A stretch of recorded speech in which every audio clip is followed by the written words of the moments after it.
to be talking about my experience with psychosis. Psychosis can be a coping mechanism to manage stress. Psychosis can happen when the psyche fragments to protect the ego, and the mind retreats from the external dimension into a more symbolic, internal subconscious dimension.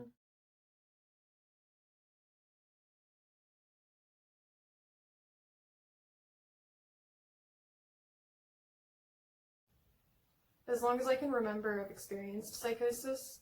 I experienced a lot of instability and lack of safety early on in life. I was in a very big earthquake.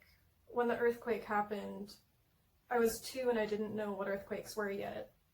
I looked on the wall and I saw a giant shadow, and I thought that the shadow was a monster and that it had hold of the house and was shaking it. After that experience, I became very afraid of shadows, and I thought that shadows were monsters.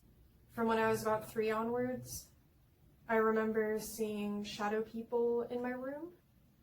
So shadow people, they basically look like a shadow in the outline of a human, and I would see them standing in my room when I was in bed trying to fall asleep.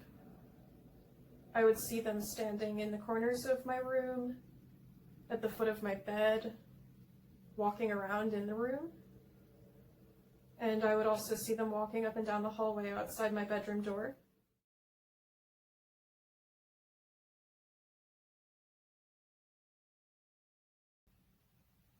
I was really scared of the shadow people, and I was afraid that they wanted to hurt me and my family.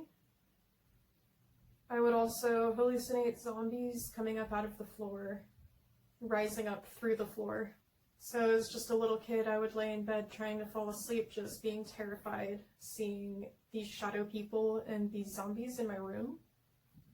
I saw a lot of really scary hallucinations, and I grew up feeling a lot of fear. I grew up thinking that I was haunted by an external spirit realm, because I was seeing these shadow people and zombies and these creatures that came out of ghost stories.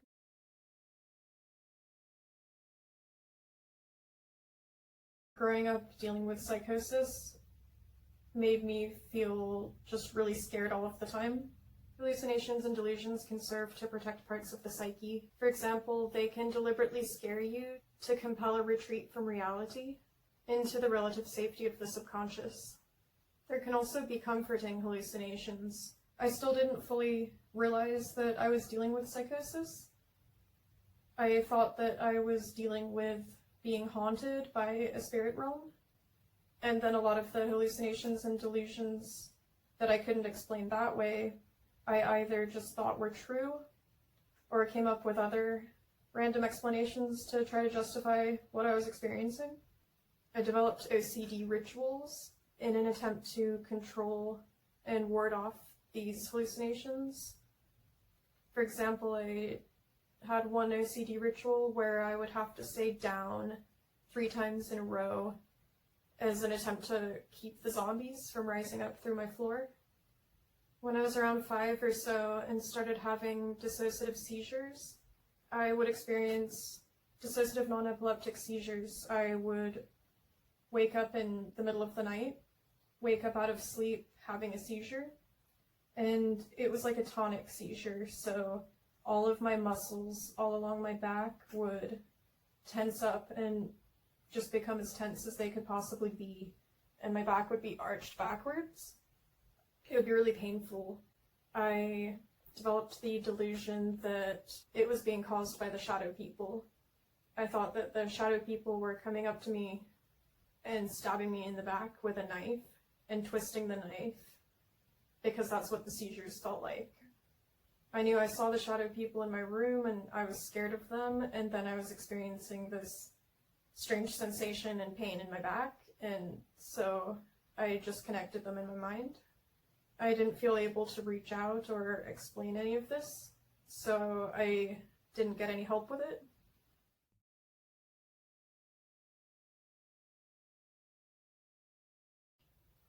So growing up, when I didn't really have support about it, I would deal with psychosis by doing artwork.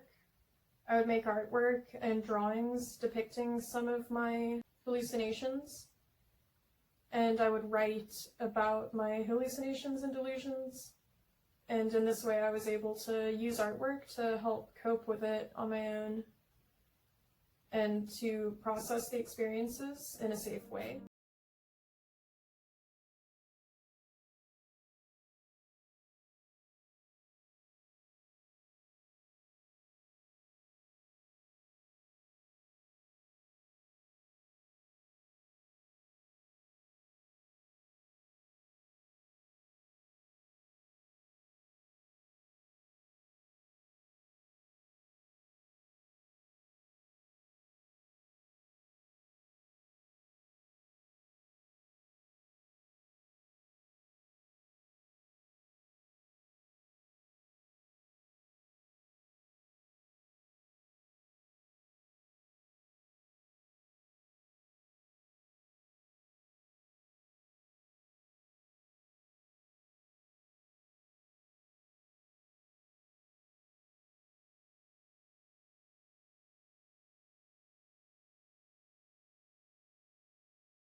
I also had other delusions during this time, including the fear that my parents were actually spies,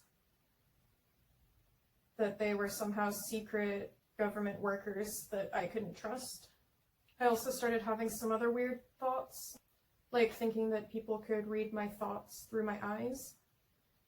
I also started having really strong delusions that the world was somehow ending, and that there would be a big catastrophic sudden event that would change the world as I knew it. When I was around 14 or so, I began to have delusions where I would worry about government plans, along with more specific fears about the end of the world and how that might happen.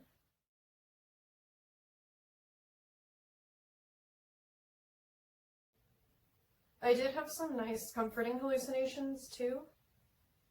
For example, I would see animals that were like white and kind of misty. I would also see strange things, like in the middle of summer, in the heat, I would see just one tree outside that was completely frozen and covered in icicles. I didn't know these were hallucinations, so I was just really mystified by seeing things like one frozen tree in the middle of the summer. I also had experiences where I felt like birds were telepathically communicating with me, and they would swoop down and sit next to me or come over to me and start talking to me from their mind into my mind, and they would give me helpful advice and support. I also had some hallucinations where I would just see plants, so that was actually pretty nice. I would see a big sage bush in the middle of the car, or something like that. So while I did have a lot of scary hallucinations and delusions, I did also have nice and comforting ones.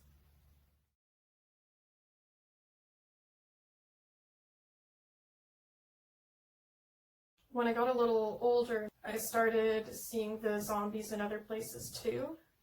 For example, when I was going to school, I would be looking around at the cars driving around me, and I would see zombies inside the other cars on the road. I didn't realize I was hallucinating at this point still, so I tried to come up with reasons for why I would be seeing zombies in cars. I thought that maybe all these people were driving to a movie set or something, and they had props in the car with them. I would also see things moving in the mirror, but they wouldn't be moving outside the mirror. The psychosis got really bad. I would have times where I felt like there were demons in the fabric of the air all around me. Like the air was this sort of fabric made up of demons, and they were surrounding me and I couldn't get away from them. I started sleeping with a weapon for fear that people were going to break into my house while I was sleeping and try to hurt me.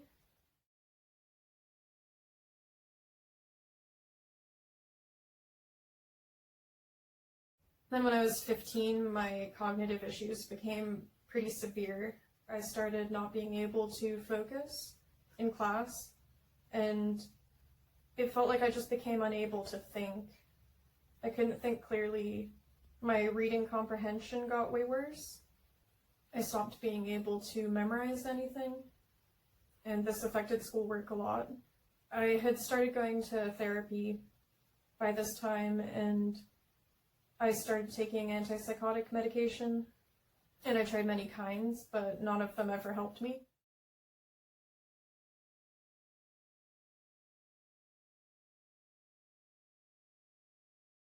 At one point, I remember waking up in the middle of the night, and there was a shadow person sitting in the corner of my room, huddled in a ball, and they were talking to me. I had been talking to them in my dream, and when I woke up, I was still talking with them, and I was speaking out loud. I was dealing with grief at that point because a neighbor of mine who had been a very kind, loving presence to me, and who I saw sort of like a mother figure, this neighbor had died recently, and I was dealing with that grief.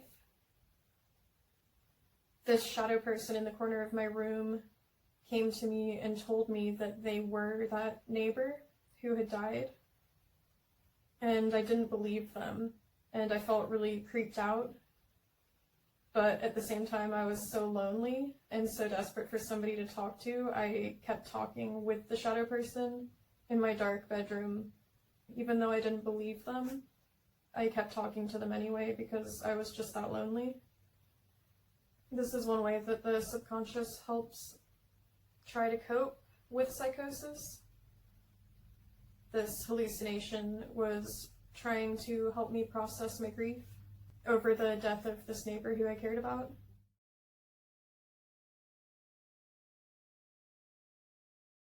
After I turned 18 and went off to college, my psychosis got worse. I continued to really struggle with thinking that people could read my thoughts through my eyes, and I was afraid to make eye contact with anybody because I didn't want to let them read my thoughts and learn all my secrets. When I would go outside, I would be really afraid of this, so I started not leaving my apartment and just trying to stay inside and avoid people as much as possible. When I would go outside, I felt that other people were talking about me and laughing about me. When I heard people talking and laughing, I automatically assumed it had to do with me. I remember one really elaborate hallucination that I had. I was in an underground metro station. I was going to ride the metro home after work. As I was walking down the staircase to go underground into the metro, there was a man walking up the staircase on the other side from me. When he passed right beside me going down and him going up, he stopped and everything froze, and he turned to look at me. He looked me right in the eyes and he said, "Do you see? Do you understand?" I was really confused by his question, and I looked away and continued to walk down the staircase. And when I got to the bottom of the staircase, every single person on the platform was frozen with their faces turned, looking at me. And all of them, every single person in unison, started saying, "What? What?" Just repeating that, sort of in response to what the first person had asked me. And it wasn't until everybody on the platform turned in unison to look at me that I realized I was hallucinating, because I realized that it would have been impossible for everybody to be so synchronized if it wasn't a hallucination. Using deduction methods like that to tell if what you're experiencing is a hallucination or a delusion is known as reality testing. So experiences like this made me just really scared to go outside and leave my house and be around people, because I got to the point where I wasn't sure what was true and what wasn't, and what was really happening with other people and what wasn't. I knew that I had psychosis at that point. I was aware that I was hallucinating sometimes, but I still wasn't very good at reality testing. I had a lot of delusions about the end of the world. I would hallucinate that black cars were following me, black SUVs, and I would see them following me outside on the street. But there were times when I would completely hallucinate a car out of nowhere, and I would see a car following me and moving, only to realize a moment later that it hadn't been moving or following me and that I had hallucinated that happening. Delusions of a government conspiracy against me involving my parents. And I thought that I was being targeted and followed and persecuted. I still continued to see shadow people and to see zombies. I would see zombies walking around outside. Sometimes I would pass a person or a group of people and I would see them all as zombies instead of as people. So this was obviously really scary and made me want to avoid people. I would also have some other visual hallucinations, which were sort of like visual distortions. I would see what looked like a glitch, like an electronic glitch in the air. See what looked like lines from a VHS tape, and this would make me worry about the world being a simulation.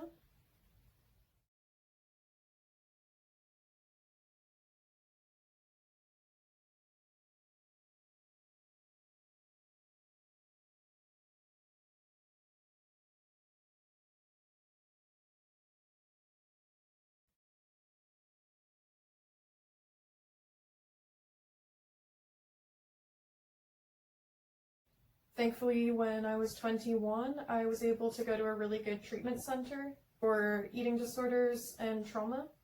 And there I shared with my therapist about my experiences with hallucinations.